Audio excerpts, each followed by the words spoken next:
1950. Tras el final de la Segunda Guerra Mundial, Europa se encontraba sumida en la devastación. Estaba destrozada en términos de pérdidas de vidas humanas y daños materiales. En los años posteriores, los resentimientos y la desconfianza entre las naciones europeas dificultaban una reconciliación. En este contexto, el ministro francés de Asuntos Exteriores, Robert Schuman, defendió decididamente la creación de Alemania Occidental, resultado de la unión de las tres zonas de ocupación controladas por las democracias occidentales, dejando de lado la zona ocupada por la Unión Soviética. Cuando Schuman lanzó un llamamiento a Alemania Occidental y a los países europeos que quisieran someterse a una única autoridad común que ayudara al manejo y control de sus respectivas producciones de acero y carbón. Este discurso se llamó la Declaración Schuman, el cual fue acogido de manera diferente por cada uno de los gobiernos europeos. Este acontecimiento marcó el inicio de la construcción europea al ser la primera propuesta oficial concreta de integración en Europa. Lo que buscaba Schuman era que al someter las dos producciones indispensables de la industria armamentística a una única autoridad, los países que participaran en esta organización encontrarían gran dificultad a la hora de querer iniciar una guerra entre ellos mismos. 1951. Se formaliza el Tratado de la Comunidad Europea del Carbón y el Acero en París por parte de los 6 países fundadores: Alemania Occidental, Francia, Italia, Países Bajos, Bélgica y Luxemburgo.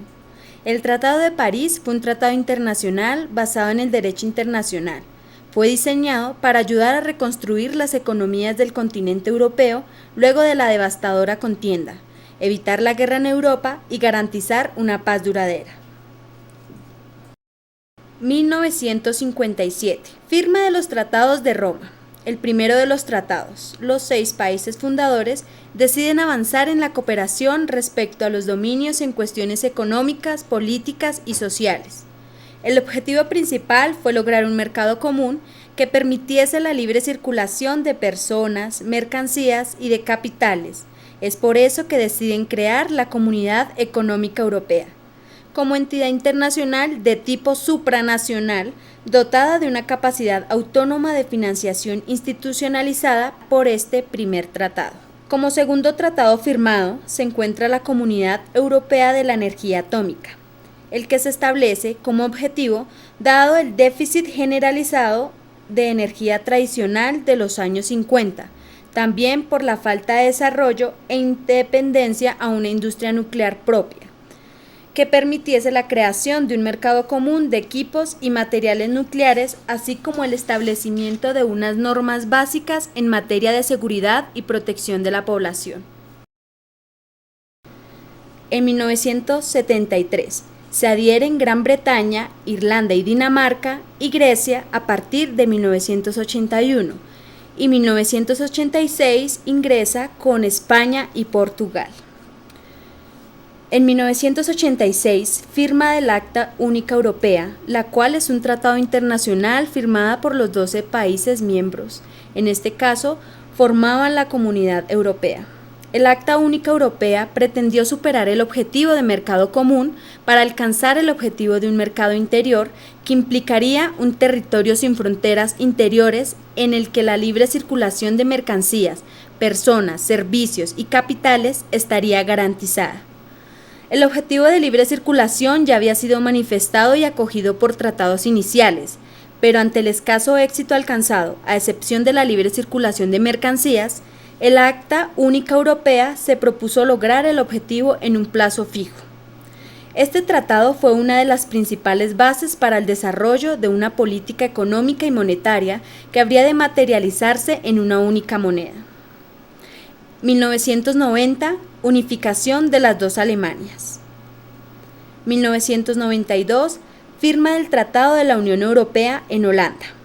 El Tratado de la Unión Europea marca una nueva etapa en la integración europea, ya que permite la puesta en marcha de la integración política.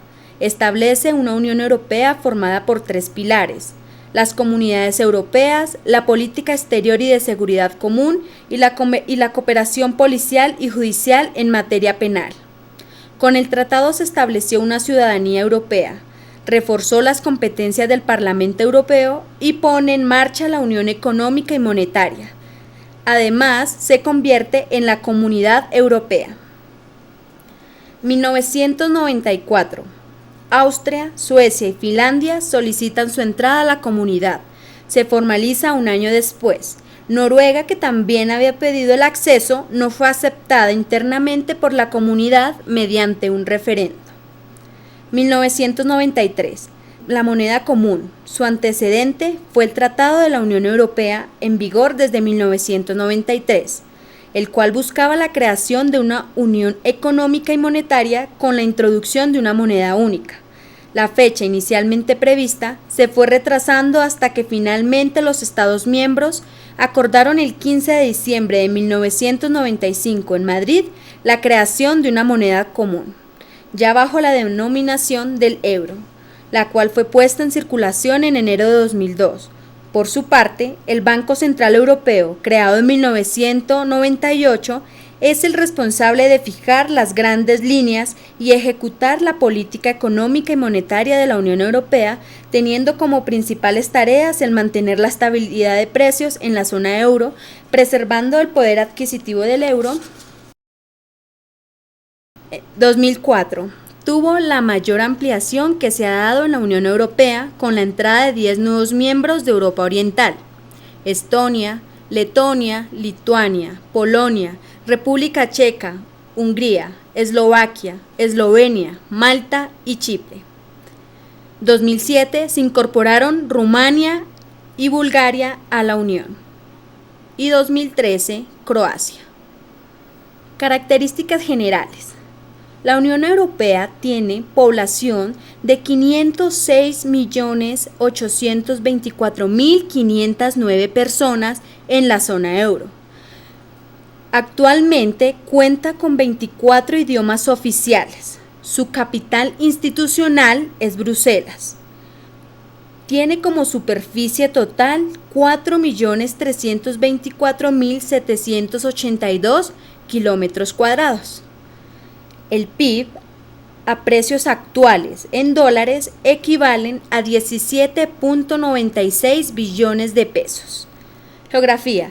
Europa es el segundo continente más pequeño del mundo tras Oceanía. En realidad se trata de una gran península situada en el hemisferio norte, al oeste del bloque continental de Eurasia. Limita al norte con el Océano Glacial Ártico, al sur con el Cáucaso, el Mar Negro y el Mar Mediterráneo, al este con los montes Urales, el río Ural y el Mar Caspio, y al oeste con el Océano Atlántico. Relieve. El relieve de Europa presenta una gran variedad física con multitud de penínsulas, golfos, mares interiores, islas de diferentes tamaños. El continente europeo es predominantemente llano, con una altitud media de unos 300 metros. Podemos distinguir tres grandes conjuntos: los macizos antiguos, la gran llanura, las cordilleras alpinas. Las costas de Europa pueden ser elevadas y forman acantilados cuando las montañas llegan al mar, como en Noruega, Escocia y el mar Canábrico. Los ríos y los lagos de Europa. Europa cuenta con multitud de mares exteriores como el del Barents, el Báltico, el Mar del Norte, el Cantábrico, el Mediterráneo, el Tirreno, el Adriático, el Jónico, el Egeo y el Mar Negro, y con algunos mares interiores como el Mar Caspio. Además está surcada por numerosos ríos que se clasifican por la vertiente en la que desembocan: los ríos de la vertiente ártica, los ríos de la vertiente atlántica, los ríos de la vertiente mediterránea. Clima. Por su ubicación en la esfera terrestre, Europa presenta una enorme variedad climática, aunque con predominio claro de los climas templados.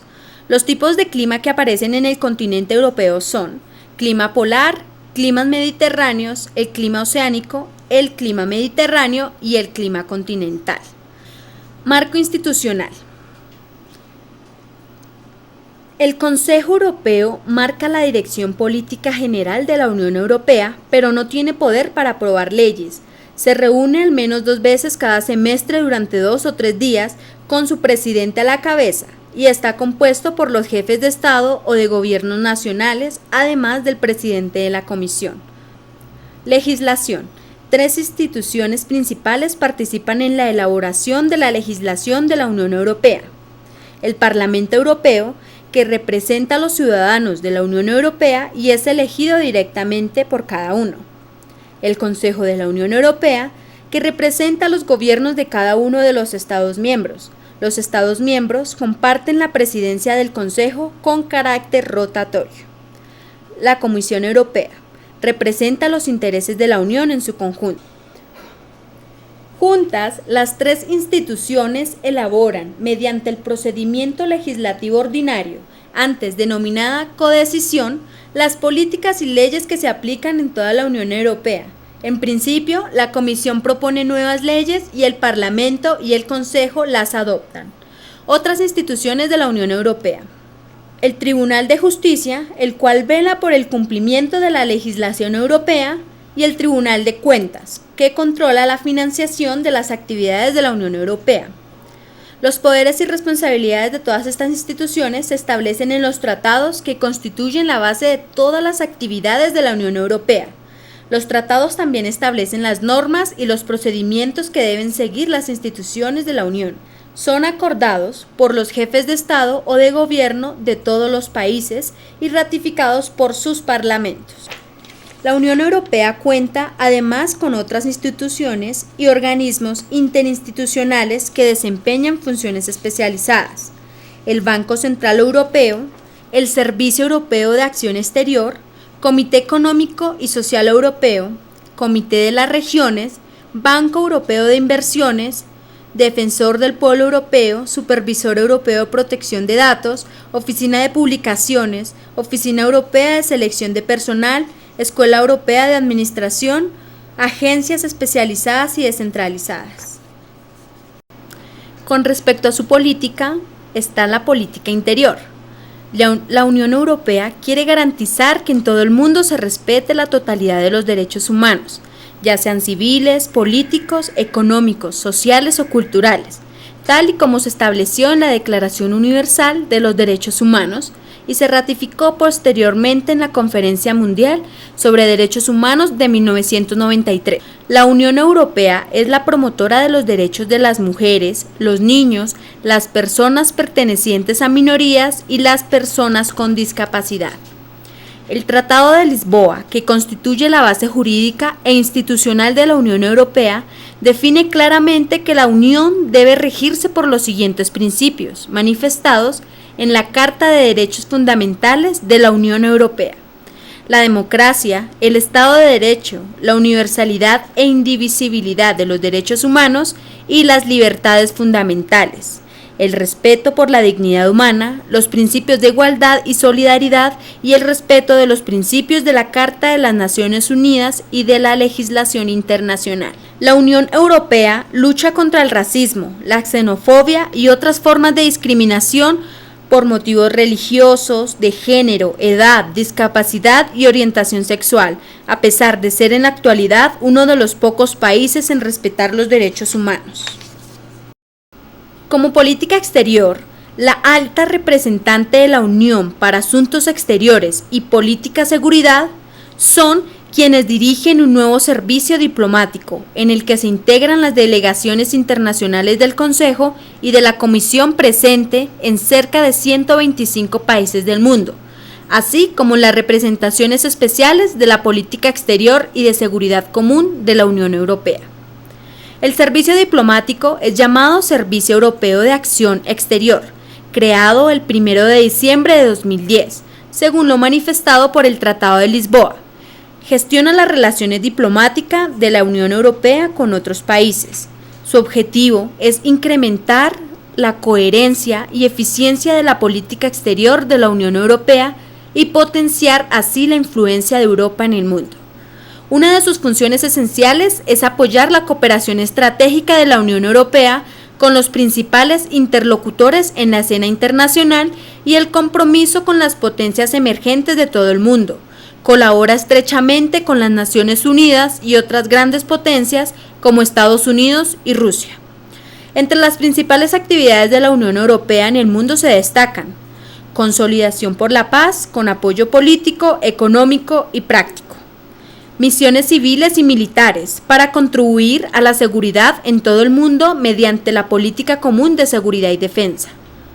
Ayuda al desarrollo, respuesta a la crisis, ayuda humanitaria, lucha contra el cambio climático y fomento de los derechos humanos. Mantiene relaciones de amistad con los países que comparten fronteras con la Unión Europea a través de la política de Europa. Mantenimiento de relaciones de amistad con los países que comparten fronteras con la Unión Europea a través de la política europea de vecindad. Dicha política comparte los beneficios de la Unión con los países vecinos para aumentar su estabilidad, seguridad y bienestar. Conflictos. Europa se ha caracterizado por ser el escenario de múltiples conflictos, pero en el siglo XX es donde ocurren los 3 actos bélicos que fueron capaces de reestructurar no solo la historia de Europa, sino del mundo, y las cuales dieron cimientos a la construcción no solo de tratados, sino de instituciones que ayudaran a combatir futuros conflictos, solo que durante estas fechas no tuvieron la solidez suficiente como para contenerlas desde raíz. La primera fue la Guerra Balcánica. Fue un enfrentamiento bélico que tuvo lugar en 1912 a 1913 entre las naciones balcánicas reunidas en la Liga Balcánica, Serbia, Bulgaria, Montenegro y Grecia, contra el Imperio Otomano. El objetivo de la Liga era expulsar de Europa al Imperio y repartirse sus territorios balcánicos. La guerra acabó con la derrota del Imperio inferior militarmente a los coaligados, pero las desavenencias entre estos desembocó inmediatamente en un nuevo enfrentamiento militar, la Segunda Guerra Balcánica. La contienda comenzó oficialmente el 8 de octubre de 1912 y finalizó el 30 de mayo de 1913 con el Tratado de Londres. Otra guerra fue la Primera Guerra Mundial, que marcó el primer gran conflicto internacional del siglo XX. El asesinato del archiduque Francisco Fernando, heredero de la corona austrohúngara, y de su esposa, la archiduquesa Sofía, en Sarajevo, el 28 de junio de 1914, dio inicio a las hostilidades que comenzaron en agosto de 1914 y continuaron en varios frentes durante los 4 años siguientes. Durante la Primera Guerra Mundial, las potencias del Entente, Gran Bretaña, Francia, Serbia y la Rusia imperial, a las que más tarde se unieron Italia, Grecia, Portugal, Rumania y Estados Unidos, lucharon contra las potencias centrales. Alemania y Austria lucharon contra las potencias centrales, Alemania y Austro-Hungría, a las que más tarde se incorporaron la Turquía otomana y Bulgaria. La Primera Guerra Mundial representó una de las guerras más destructivas de la historia moderna. Como consecuencia de las hostilidades, murieron casi 10 millones de soldados, cifra que supera ampliamente la suma de muertes de militares de todas las guerras de los 100 años anteriores. Si bien es difícil determinar con precisión las estadísticas de las bajas, se calcula que 21 millones de hombres fueron heridos en combate. El segundo gran conflicto fue la Segunda Guerra Mundial, desatada por la Alemania nazi y el Imperio japonés con la intención de establecer, mediante la conquista militar, un dominio permanente sobre Europa y Asia respectivamente. Estos 2 países eran los miembros más importantes de la Alianza del Eje, que estaba basada en el anticomunismo y la insatisfacción con el orden mundial después de la Primera Guerra Mundial.